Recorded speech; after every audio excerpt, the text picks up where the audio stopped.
Although they are considered a part of Chinese cuisine for over 10,000 years, pig intestines are enjoyed not only by Asians. Known also as chitlins, they are popular in parts of Europe and the United States of America, and the dish is believed to originate in colonial America in the 17th century. Kway Chap, as it is known to locals, is the byproduct of Singapore's diverse food culture as early immigrants brought with them recipes from their home country.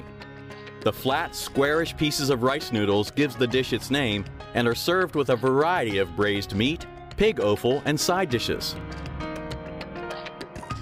The current owner, Mr. Lim, has been helping his father with the business since he was serving his conscription in Singapore and later inherited the business.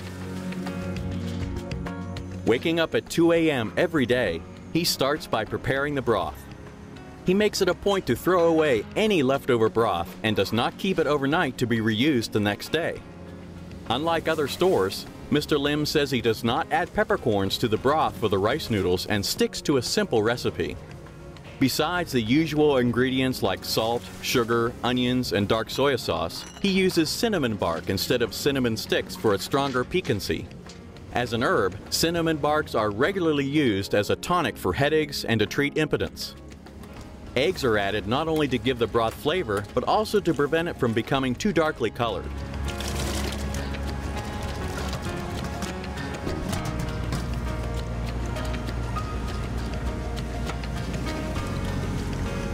Despite calling it a simple recipe, he is unwilling to divulge the one secret ingredient he adds to the broth and guards the information closely.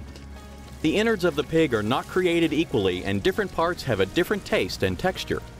Pig intestines are a good source of selenium, which help to produce selenoproteins, an anti-cancer agent. They have nearly twice the amount of cholesterol compared to chicken breast, so make sure you enjoy them in moderation. Cleaning the pig's large intestines is a thankless task, and special care is taken to ensure that all traces of feces and waste matter are removed. To prevent a cross-contamination of flavors, the innards are braised in a different pot from the other side dishes. If this is your first time eating Kway Chap, you will benefit to know that the small intestines and the duodenum, the first portion of the small intestines, are sold as two separate orders. When eaten, the duodenum has a powdery texture, and while the large intestines are tender and fatty, the small intestines are lean.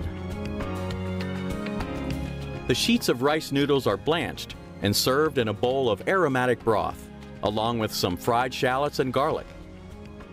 Instead of buying them in bulk from a supplier, he spends 3 hours frying the 30 kilograms of shallots he requires for each day's business. If you are still on the fence about feasting on innards, you can order other side dishes, such as a variety of bean curd items, braised duck meat, or hard-boiled eggs. Make punctuality your virtue and come before 3 p.m. because the store is usually sold out by that time.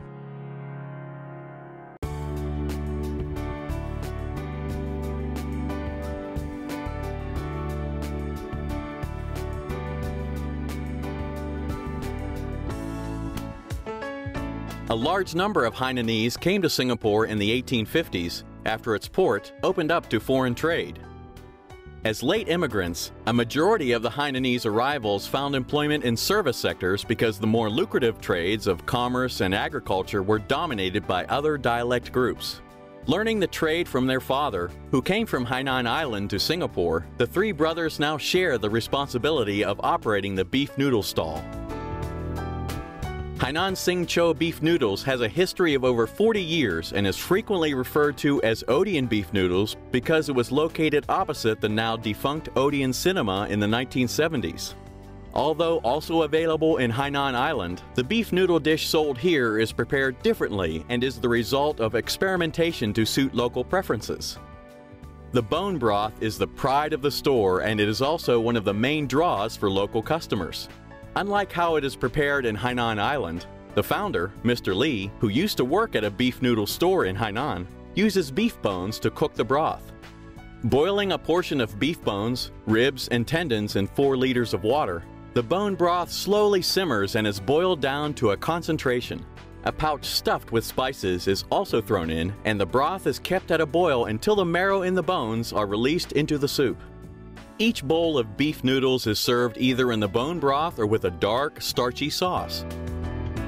You can also have the option of choosing the ingredients that go into your dish. Other than the meatballs, which is ordered from a factory, the rest of the ingredients are cooked at the store. A $3 order comes with slices of beef, and $1 more will give you some beef balls and beef tripe, which is made from the first 3 chambers of a cow's stomachs. If you want full enjoyment, go straight for the $5 order, which comes with the addition of beef tendons. For those who like strong flavored foods, the soup version is highly recommended. The factory-produced meatballs are not much to talk about, but the rest of the other ingredients are faultless.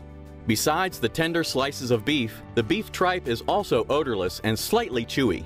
The serving of sticky, gelatinous tendons are soft enough to melt in your mouth if you eat them while the soup is piping hot. For a lighter but no less fragrant taste, you can have it dry. The dry version of the noodle dish was also created to appeal to Singaporean customers and is not available in Hainan. The sauce for the noodles is cooked with a dark soy sauce, sweetened black vinegar, and fermented rice wine, and cornstarch is added to give it a thicker consistency. The accompanying chili dip, similar to the kind served with Hainanese chicken rice, is piquant, and you can also stir some into the noodles if you can take the heat.